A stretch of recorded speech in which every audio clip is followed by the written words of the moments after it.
ఒకసారి వదిలేసిన తర్వాత వాళ్ళు ఏమనుకుంటున్నారు ఏంటి అనేది మనకు అనవసరం. మనల్ని వద్దు అనుకున్న వాళ్ళ మొహం కూడా చూడకూడదు. తూ అని ఉమ్మేసి వదిలేయాలి. నెక్స్ట్ ఏంటనేది చూడాలంతే. వాళ్ళేమో అనుకుంటారన్న టాపిక్ ఇక్కడ అవసరమా? ఇప్పుడు ఆ టాపిక్ అవసరమా ఇక్కడ? ఆ రోజు నిలబడి ఈ రోజు కాదంటే ఇప్పుడు నా ముందు ఈయన కావాలా లేదా అని డిసిషన్ తీసుకోమ్మా. అది అవసరం లేదు మేడం. నా పిల్లలకి నాకు ఏదో న్యాయం చేయమని మేడం.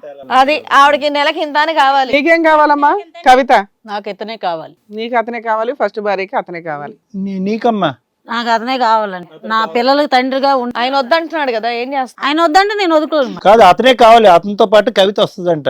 అయితే నాకు అవసరం లేదు. బై వన్ గెట్ వన్ వద్దు. నా భర్త నాకు కావాలి. నా పిల్లలకి తండ్రిగా ఉండాలి అంతే. నీ అక్రమ సంబంధాల పరిస్థితి ఏంటమ్మా? అది క్లారిటీ రాకుండా నీకు ఇవ్వాలా? మా బస్తీకి వచ్చి మీరు తెలుసుకోండి మేడం. ఎవరో రెడ్ హ్యాండెడ్ గా చూసానంటున్నాడు ఎవరో ఓనర్ దగ్గర. ఆయన ఇప్పుడేం ఇప్పుడు చూపిస్తాడు? చూపిస్తాడా? 7 సంవత్సరాల క్రితం జరిగింది ఇప్పుడు చూపించాలి. లైట్ తీసుకెళ్ళి మళ్ళీ నువ్వు అక్కడికి వెళ్తే నేను వస్తాను కెమెరా పట్టుకొని. ఏం మాట్లాడుతున్నా బుద్ధి లేకుండా? సరే, ఆ రోజు అడగలేదు, ఇప్పుడు అడుగుతున్నాడు. నిన్ను వదిలేయడానికి కారణం ఏంటో చెప్పు. నువ్వు చెప్పు పోని, నిన్ను వదిలేయడానికి కారణం ఏంటి? ఆయన తాగి వచ్చి గొడవ చేస్తున్నారు మేడం, కొట్టడం చేస్తున్నారు మేడం, పిల్లలకు పట్టించుకోవట్లేదు. అందుకని అడిగామని వదిలేశాడా? అడిగి మా అమ్మలు కొట్టారు. మీ అమ్మోళ్ళు కొట్టారు. నువ్వు ఇట్లా చేస్తున్నావు, అంత మంచికి చెప్పి అంత మంచికి మా పిల్లల్ని పెళ్లి చేసుకున్నావు, ఈ రోజుకి ఇట్లా పరిస్థితి ఏంది, మా పాప పరిస్థితి ఏంది, పిల్లల పరిస్థితి ఏంది అని అడిగారు. అడిగితే వాళ్ళతో గొడవ చేసుకోండి. గొడవ చేసుకుంటే 7 ఏళ్ల నుంచి ఇంట్లో ఏమీ పట్టించుకోవట్లేదంట కదా అతను. పిల్లలకి నన్ను ఏం పట్టించుకోవట్లేదు. వస్తుండు మనిషి అంతా వస్తుండు, పుల్లు తాగి వస్తాడు, పడుకుంటాడు. కాదమ్మా, ఇప్పుడు ఇది కొత్తగా వచ్చిన గొడవ కాదంట తల్లి. ఇది 7 సంవత్సరాలు బట్టి మా ఇద్దరి మధ్య భార్య భర్తల సంబంధం అంత ముందు నుంచే ఉంది సార్. ఆయన చెప్పుతుండే అట్లాగని. వెళ్ళిపోవటం అన్నది ఇప్పుడు జరిగింది, పెళ్లి చేసుకోవటం అన్నది ఇప్పుడు జరిగింది, కానీ మీ ఇద్దరి మధ్య అసలు సంబంధమే లేదని అంటున్నాడు అతను. సంబంధం లేక ఇద్దరు పిల్లలు ఎట్లా వచ్చారండి? ఇప్పుడు కాదమ్మా, 7 ఏళ్ల నుంచి ఫిజికల్ రిలేషన్ మీ ఇద్దరి మధ్య ఉంది ఉంది. ఆయన వస్తుండు వెళ్తుండు. ఎప్పటి నుంచి లేదు మీ ఇద్దరికి? ఇప్పుడు సంవత్సరం అయింది, మొత్తానికి బంద్ చేసిండు. అమ్మ, ఇప్పుడు ఆ అమ్మాయి గురించి తెలుసా? అమ్మాయితో పరిచయం అన్నది అమ్మాయితో నాకు పరిచయం లేదండి. తెలీదు. 5 సంవత్సరాలు బట్టి వాళ్ళకి తెలుసు అంట. సంవత్సరం ఉందని ఆమె చెప్తుంది. ఇప్పుడు చెప్తుంది ఆవిడ. ఆమె చెప్తుంది. ఆయన నాకు చెప్పలేదు, నాకు తెలియదు.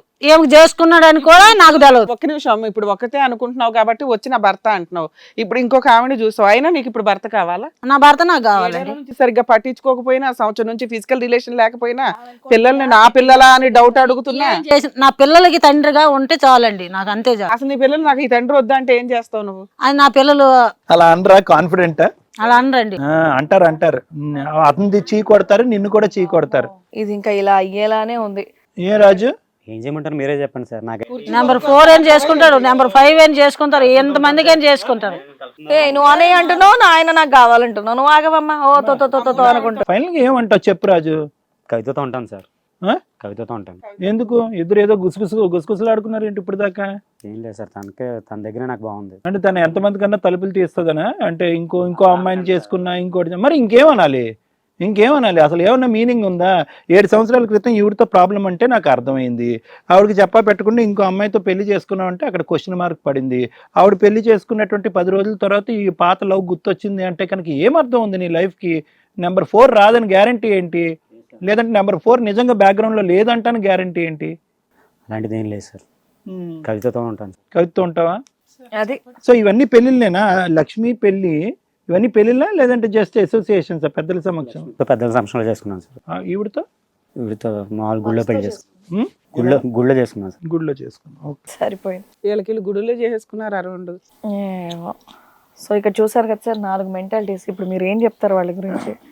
మేడం, ఇక్కడ ఫస్ట్ ఒక పాయింట్ మనం ఇక్కడ రాజు ఇందాక మాట్లాడినటువంటి తీరు చూస్తే కనుక నిజంగా ఇది రాజుకు సంబంధించినటువంటి ప్రాబ్లమా, లేదంటే ఈ విధంగా అసలు ఎంత చదువు రానటువంటి వాళ్ళన్నా అవనియండి, లేదంటే బయట ప్రపంచం తెలియనటువంటి వాళ్ళు అవనియండి, ఎంత కాదనుకున్నా కూడా పెళ్లి గురించి, లోకం గురించి, సమాజం గురించి ఎంతో కొంత తెలిసినటువంటి 3 స్త్రీలనే ఇక్కడ చూస్తున్నాం. మనం ఏమో అడవిలో ఏం లేము. ఇక్కడ అంతా జరిగిపోయిన తర్వాత చూడండి, 3 యాటిట్యూడ్ చూడండి. ఏదో అంటారు కదా చూడండి, చేతులు కాలేక ఆకులు పట్టుకోవటం అనేటటువంటిది. లక్ష్మి గారు ఇప్పుడుకొచ్చి తన జీవితం ఎటుపోతుంది అన్నది ఆలోచించుకోలేదు. ఎందుకు భర్త అంటున్నట్టు ముట్టినట్టు 7 సంవత్సరాల పాటు నుంచి ఎందుకు ఉంటున్నాడు? ఈ మొగుడు ఎప్పుడు వస్తున్నాడో తెలియట్లేదు, ఎప్పుడు పోతున్నాడో తెలియదు. పిల్లల్ని ఇద్దరిని కనేసి నా దగ్గర పెట్టేసి వెళ్ళిపోతున్నాడు. లేకపోతే ఇతను పోయి వేరే చోటకు పోతే కనుక నా లైఫ్ ఏంటి, నా రిస్క్ ఏంటి అనేటటువంటి క్వశ్చన్ మార్క్ ఆ అమ్మాయికి ఇప్పుడు వరకు రాలే.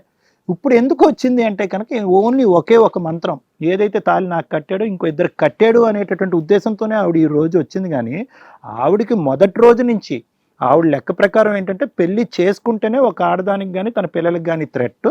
పెళ్లి చేసుకోనంత వరకు మగాడు తిరిగినా, జోదవాడినా, తాగి ఇంటికి వచ్చి కొట్టినా, లేదంటే వేరే ఆడవాళ్ళతో తిరిగినా ప్రాబ్లం లేదు. సో ఈ పెళ్లి అనేటటువంటి పదం వచ్చేటప్పటికి ఆ పెళ్లి అనేది నలుగురికి పంచిస్తున్నాడు అనేటప్పటికి అలర్ట్ అయ్యింది. కానీ వాస్తవానికి లక్ష్మి నీ జీవితంలో మొదటి రోజు నుంచి ఈ మనిషితో వచ్చేటటువంటి సుఖం కానీ సంతోషం కానీ లేదు.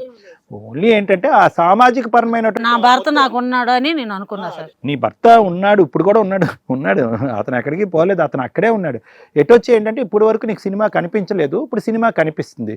ఇంతకు ముందు ఏంటంటే ఆడవాళ్ళతో తిరిగేవాడు అని నువ్వు చెప్తున్నావు, ఇప్పుడు ఏంటంటే అదే ఆడవాళ్ళని ఇక్కడ కూర్చోపెట్టి దమ్ము ధైర్యంగా నేను పెళ్లి చేసుకున్నాను, ఆవిడ నెంబర్ 2 ఈవిడ నెంబర్ 3 కావాలంటే నెంబర్ 4ని కూడా తీసుకొస్తానని చెప్తున్నాను. అంతే తేడా.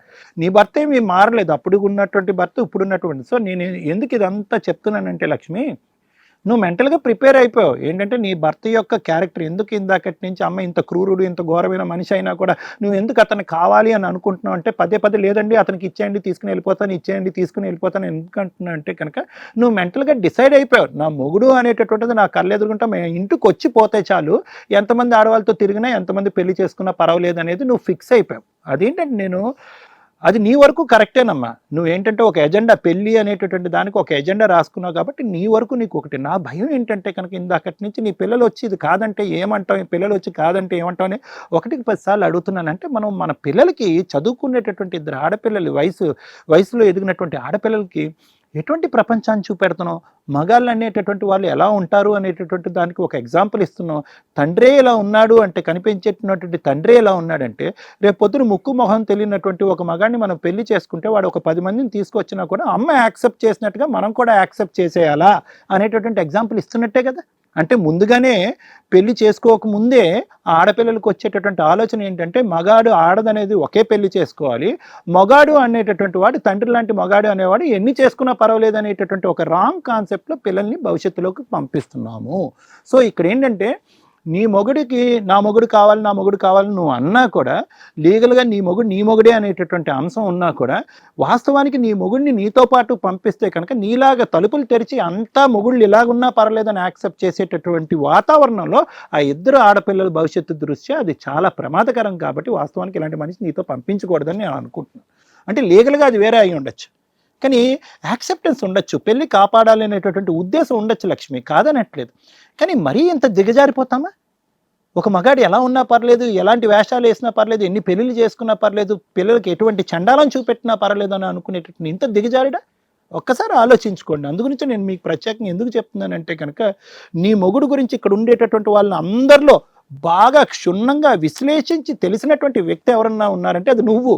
కానీ అందరికంటే అంత భయంకరంగా ఉండేటటువంటి వ్యవహరించేటటువంటి వ్యక్తిని కూడా నువ్వు కావాలి అని అనుకుంటున్నావు అంటే కనుక నీ మానసిక పరిస్థితి ఏంటి, రేపొద్దున నీ 2 ఆడపిల్లలకి ఎటువంటి పరిస్థితిని చూడబోతున్నావు అనేటటువంటి భయం నాకు ఎక్కువగా ఉంది. హిట్ టీవీ యాప్, ఇందులో short news, live news, entertainment shows, movies, digital magazines తో పాటు మీ జిల్లా వార్తలను కూడా ఫ్రీగా చూడొచ్చు. ఇంకెందుకు ఆలస్యం, వెంటనే హిట్ టీవీ యాప్ ని డౌన్లోడ్ చేసుకుని ఫ్రీగా ఎంటర్టైన్మెంట్ పొందండి. Hit TV app. Hit TV app. Please download hit TV app. Hit TV app ని ఫ్రీగా డౌన్లోడ్ చేసుకొని ఎంజాయ్ చేయండి. మీకు నచ్చిన ఎంటర్టైన్మెంట్ కోసం హిట్ టీవీ యాప్ ని ఫ్రీగా డౌన్లోడ్ చేసుకొని ఎంజాయ్ చేయండి. హిట్ టీవీ యాప్ ని డౌన్లోడ్ చేసుకుని ఆస్వాదించండి, ఆశీర్వదించండి. ఇంతమంది సెలబ్రిటీలు హిట్ టీవీ యాప్ ని డౌన్లోడ్ చేసుకోండి అని చెప్తున్నారంటే ఎంత మంచి యాప్ ఆలోచించండి. అమెరికాలో చదవాలనుకునే వాళ్ళకి విశ్వసనీయమైన పేరు మన శౌర్య consultancy. UKలో 1 year masters, 2 years work permit up to 5 years visa. Contact Saurya Consultancy. Contact 89851 89851.